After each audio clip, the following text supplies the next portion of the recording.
So Soren Johnson, lead designer for Civilization 4, wrote on a blog, and he was quoting from a book I read a long time ago called A Theory of Fun by Ralph Koster. And he sort of summarizes it as to an idea that players, well, he says, where is it here? Given the opportunity, players will optimize the fun out of a game. His point is that a lot of and if you think about games like role-playing games in particular, when you have factors of randomness and you have factors of uncertainty, players gravitate towards certainty, that they want to reduce randomness. They want to reduce the chaos of a game and get it to the point where they can get very solid, consistent results.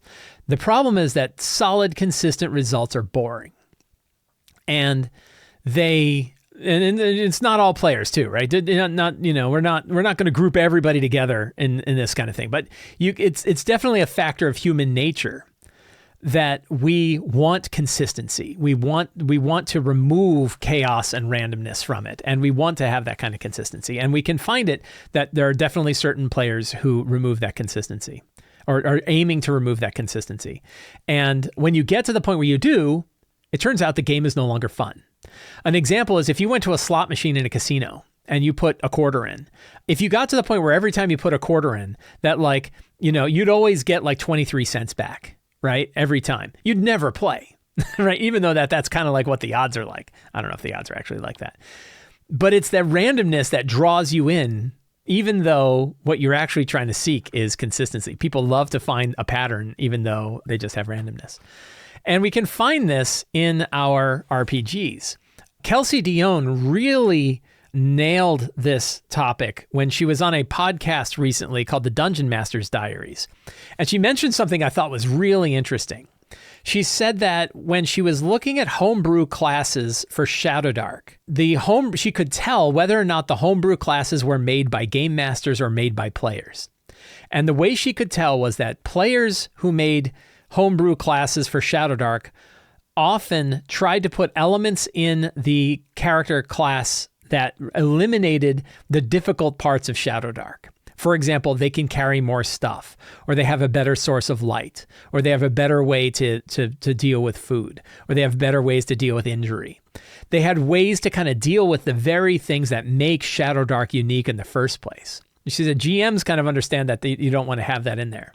But, she could tell, when she could see things like, oh, I really want this. And it was funny because my players, after we were done with our Shadowdark campaign, talked about how, they loved it, but they were continually frustrated by the inventory system of having only so many slots of inventory they could pick and having to make the choices.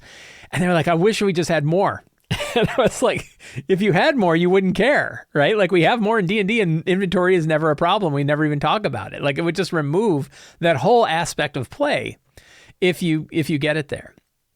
But what really kind of caught grabbed my tickled my brain hearing Kelsey talking about that particular for classes was the focus on defensive stuff. So players optimizing their fun out of a game is one thing, but I think that players also defend themselves out of the fun of a game. That one of the areas of randomness that many players particularly focus on is defense. They want to never be hit, never take any damage, never have to worry about any status effects, never have to worry about any kind of thing. And you can tell because there are ways, particularly in 5e and in D&D and all the 5e variants, there are lots of ways to optimize around that sort of thing. Getting better armor is one way. Getting magical armor is another. Picking certain class options is another. There are ways to just continually beef up your defense until eventually you're almost never going to get hit. Some examples would be, imagine a character, and this is all legal within the game. Obviously, you'd have to be pretty high level to get there. But you could have full, plate armor +3, which would give you a base AC of 21 right there.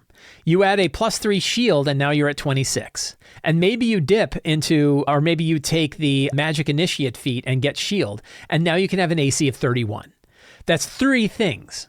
And it doesn't even matter what your abilities are at that point, as long as your ability is enough that you can wear plate armor, right? That in 3 moves, I got to 31 AC, right? And a 31 AC is ridiculously high. Right? It would mean that somebody would have to have a 20 attack bonus to hit you half the time. So players gravitate towards that. And that's just armor class. There's also so many different spells and abilities and class options and things like that that also lean on the defensive. And when you lean on the defensive, like, I had a player, and he's a great player and I love him, who used Blink a lot. And he just had the spell Blink, and he would cast it all the time. Now, the funny thing was the other characters also hated it because it meant that they were always taking the hits that he should be taking. And sometimes I would have monsters that would ready an attack that as soon as he blinks in, they would hit him, right? So there were still ways to deal with it, but there was a lot. One of the things that has been a bug in me for a long time is shield. Shield works well when it's just for like wizards who don't have a really good armor class, but it is almost certainly the most powerful first level spell in 5e. Shield is, in my opinion, way overtuned. It does way too much. It stacks with advantage. It's easy to get with like a one class dip. It's a spell that you can pick up a bunch of different ways. Shield is a problem, right? In my opinion, shield's a problem. And none of the current versions of 5e did anything to alleviate the challenge of shield, the spell shield. And that's because a +5 bonus to AC, even as a reaction, is super powerful, and gets more powerful the higher level you are and things like that. Then you have things like Rings of Resistance. You have things like the old Heroes Feast. Luckily, newer versions of Heroes Feast have dealt with the poison immunity a lot. But like, you could tell how much people loved Heroes Feast because poison immunity is infinitely powerful against poison-dealing monsters. It doesn't matter how much damage your ancient green dragon does with a poison breath. If you have poison immunity, you get rid of all of it, right? It's really powerful stuff. So there's lots of things that players can optimize for in order to remove their defense. But what can we as GMs do about this? So there's a few things that we want to do. The first thing is be super careful about offering the ability for characters to craft their own magic items, because they will craft defensive items to optimize their defensive capabilities. I would be very careful about letting people craft items, and I would have a direct hand in what items they're capable of crafting one by one. That's one where I feel like the 2024 Dungeon Masters Guide did a great disservice to Dungeon Masters by offering a crafting system that is far too easy to use. And if you implement it, it's bad. There was a GM who talked about this on EN World who said, like, hey, I ran a 1 to 20 game. I think it's 3rd to 20th level D&D 2024 game. And they said, I saw the crafting item in there, so I put it in there. And my players made 10 Rings of Resistance each, that they were getting enough money. And since Rings of Resistance no longer have attunement, it meant they could wear 10 of them. And they resisted every character resisted every element type. I heard another player who said that his group, he offered it up, and his group, one of the players told everybody else, make sure to make armor that has the shield spell on it, craft that, and that way you have 6 castings of, every character has 6 castings of shield they can use every day. Right? Like, the players will go for that. There's some players certainly will go for that. So, you don't have to tell them that they can't craft anything, but you want to put places in there that they can't craft 10 or whatever, 60 magic resistance rings or 6 suits of shield armor. Instead, you should know, what I do particularly for crafting is there's a particular element or a particular item component that they have to go get that is going to limit their ability to make a magic item. And I would also tell them, like, you can't use shield. Also, those enspelled weapons that have 6 castings, you shouldn't let them use 6 castings. They should be a single casting per day, not 6 castings per day. When you're handing out loot, be careful about handing out defensive loot. A Ring of Resistance here and there is not so bad. One player who's got resistance to fire is not so bad. +1 bonuses on armor are not so bad, but I might not put it on plate, right? I might not put it on the heavier armor. I might put the +1 bonuses on lighter armor, like studded leather armor or chain armor and things like that. I would not put any more than a +1 bonus on any armor, right? I think that if you start to put a +2, +3 bonuses on armor, you're going to have ACs that are going to go really high. I also would never give out a magical shield.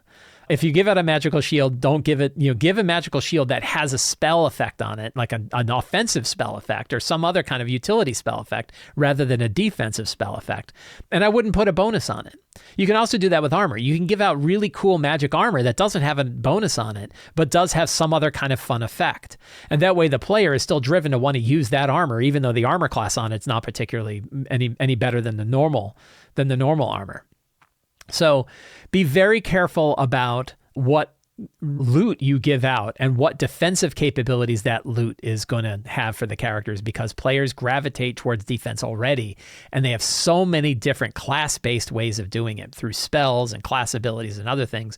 If you start to add on magic items that do it, those will all stack together, and then they'll become even harder to threaten. And really what happens when the characters cannot be threatened is the game gets boring. It certainly gets boring for me as a GM, but it could also get boring for them. Or they're like, yeah, hey, look, I didn't get hit again. Hey, I haven't taken any damage in 3 sessions, right? Like, this is great. And then you throw in bigger and bigger monsters, and it gets to be a problem. Submarine spells. I have a friend who was a Navy submarine officer. He worked on a Navy submarine. And he told me an interesting anecdote. He said that when you went onto a submarine and you closed the hatch on the submarine and sealed it off and went off, there was only so much happiness that existed inside of the submarine. So that meant the only way you were going to get more happiness was by taking it from someone else. I always thought that was very funny. And what I realize is there are certain spells in 5e, and probably in other systems too, that I'm going to call from now on submarine spells, in naming it after his anecdote. A submarine spell is a spell where somebody's going to be unhappy. A player around the table is going to be unhappy. That player could be the GM. That player could be a player. An obvious example is Counterspell. Right. And Counterspell isn't necessarily an example of one where they're defending themselves out of the fun, but it's definitely a spell where somebody's sad, right? Either the GM is sad because their monster who is going to cast a big spell can't cast that big spell, or a monster casts Counterspell on a player who now just lost their turn casting a spell. Right. I think Level Up Advanced 5e has a really good way of handling the submarine, the counter spell, by saying you can cast another spell. You can use your reaction to cast a different spell of half the spell level of the one you had cast originally. So you don't lose your action. I really like that. That's not so bad.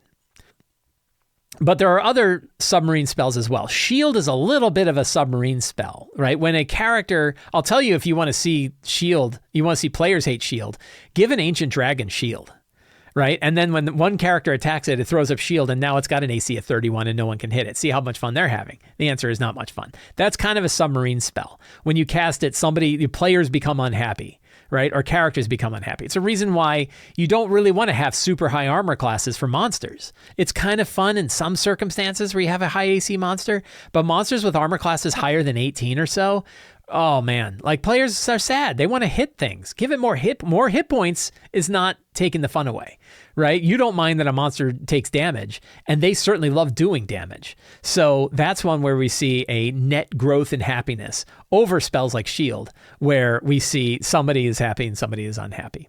Circle of Power. This actually came up as a version of a submarine spell. Circle of Power. Let's pull it up here. So Circle of Power is a spell that it has existed for a long time. It existed in D&D 2014 for a long time. It is a 30-foot radius area, and creatures inside the area have advantage on saving throws against spells and magical effects. And when an affected creature makes a saving throw against a spell or magical effect that allows a save to take only half damage, they take no damage instead. Whenever you take like half damage to no damage, it's essentially infinite damage mitigation. Because it means that if I throw a, super upcast meteor swarm that does 1,000 points of damage, but they make their saving throw, they take 0. They take no damage. Circle of Power wasn't a problem because the only class that could actually use Circle of Power were Paladins. And since it was a 5th level spell, it meant that Paladins only got it at 17th level. But something happened with D&D 2024. So they expanded it out to Wizards and Clerics as well. So now it doesn't show up at 17th level. Now it shows up at 9th level. And I saw it for the first time in my Wednesday game a couple times back, where one of the players saw it and he read it and he goes, oh, Mike is going to nerf this. And I was like, what? And he said, Circle of Power. And I read it and I was like, oh man, and I was like, I remember this, but why wasn't this an issue before? And the answer was it didn't show up till 17th level before. And 17th level for something like this, A lot of people never make it to 17th level, but B, it was only one class that got it. Now, it was really powerful because a Paladin could mix this with their aura that increased saving throws as well. And I remember running some 20th level one-shot games when I was doing some play testing. And I remember having a Paladin that had Circle of Power plus this other aura going at the same time. And it meant that almost everybody was immune to like everything. Now, it's only magical effects, so it doesn't include breath weapons or other types of effects, but it can affect a lot of other things. So what do? This is an example of like a player is like, this is really great, I'm going to get it, but it's like, well, now every wizard they fight is going to, could in fact do no damage to them at all, right? 30-foot radius as well. It's a giant, giant radius. So what do you do with that? Well, my answer is you lean in on it. If you know that they are going to cast something like that, you have a bunch of wizards, and you have all those wizards hammering them with fireballs, and the description of them with their aura up, and the fireballs blasting against the aura, and maybe one of them fails a saving throw 1 point and gets, half damage or whatever. It's going to be rare, but you can really lean in on it. But the problem is now you're tuning your game around a single ability. And that's something that I see in 5e. I've witnessed this for 10 years, and it has not gotten better with the newer versions of the game. That what happens is certain characters will take certain options, and now because of that one particular option, you have to change how you run the game. And I think that that's always kind of an unfortunate design area. One area that's not really about defending out of the fun is the new Rogue Thief ability that allows you to use a magic item as a bonus action, or essentially use the magic action as a bonus action. So now every time I'm handing out a one-shot magic, a one-use magic item, or any item that the rogue can use that would normally take a magic action, I have to remember that the rogue can do it as a bonus action. And I have to ask myself, is that okay? Because they could also potentially use it twice, because you still get to use the magic action on your normal turn. And since they're not using spell slots, it means that they could technically trigger that magic item twice. So I was looking at like the Helm of Brilliance as an example. I rolled up a magic item. I rolled up Helm of Brilliance. Right? The Helm of Brilliance is a very rare magic item, but the characters are at a point where they're getting it. And you can start plucking stones off of this and using it. Diamonds, rubies, fire opals, and regular opals. The fire opals, you can cast spells like Fireball, Prismatic Spray with diamonds, Wall of Fire with rubies, Daylight with an opal. On a rogue, they could do 2 gemstones per turn, right? And that means they could do, I'm going to do Fireball and Prismatic Spray on one turn. Can you imagine doing Fireball and Prismatic Spray? Or even just using 2 diamonds and doing Prismatic Spray twice? Or doing a Wall of Fire plus a Fireball, right? That's a lot of stuff. And that's one where I would probably talk to the player and I'll be like, look, this is a bit overtuned. Are you cool with the idea that if you're using the magic action as your bonus action, you can't also use it as your main action? I think that feels fair to me. For all I know, the rules might work that way, but as far as I can tell, and from what I had read, I don't see anything that tells me that because you're using the magic action as a bonus action, that you cannot use it also as your action. But let's find out. Level 3, Fast Hands. This is the Rogue Thief subclass. Use an object. Take the Utilize action or take the magic action to use an item that requires an action. And that's as a bonus action, you can do one of the following. So there is nothing limiting the rogue from using the magic action twice.